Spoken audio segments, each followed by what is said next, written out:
The Ohio Democratic Party will soon have a new chair. David Pepper resigned last month. Whoever succeeds him will lead a party that has been in the minority at the Statehouse for most of the last 20 years, and in the last decade has not won a state-level statewide office, save for new Ohio Supreme Court Justice Jennifer Brunner and 2 justices elected in 2018. Statehouse correspondent Jo Ingles reports.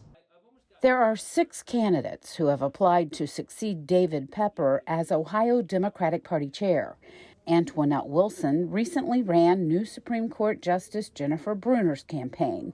Wilson, who owns a marketing company, applied to be chair in 2014, the year Pepper was chosen. She says the winning strategy involves working with county chairs. And I've been very, very adamant on the need for an 88 county strategy that is built from the bottom up. It incorporates the strengths of what each county possesses, but more importantly, understanding where their challenges have been and figuring out how to do it differently.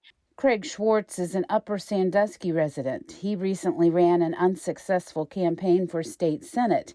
He says he has an economic blueprint for Ohio. And I feel that Ohioans, particularly in rural Ohio, just aren't getting our message. You're just not hearing what we could do for them. Meryl Neiman is a leader of Ohio Progressive Action Leaders, or OPAL. She says she would focus on the long-term work of building a voter base. We need to expand the electorate in order to win, which means a different approach as opposed to an election-driven cycle, that we need to do the harder, slower work of actually engaging with people year-round, registering people, knocking on doors.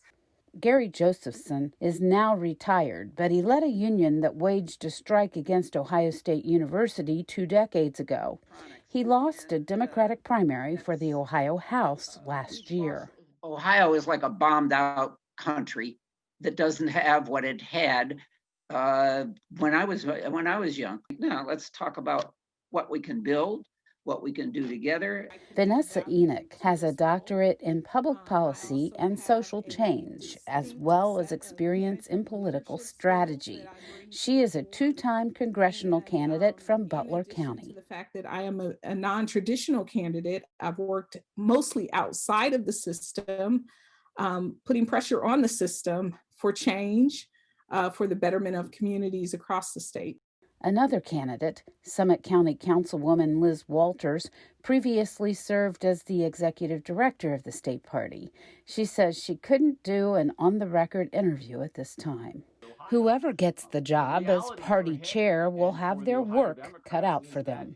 Ohio is whiter than the nation. It's older than the nation. It's less educated than the nation.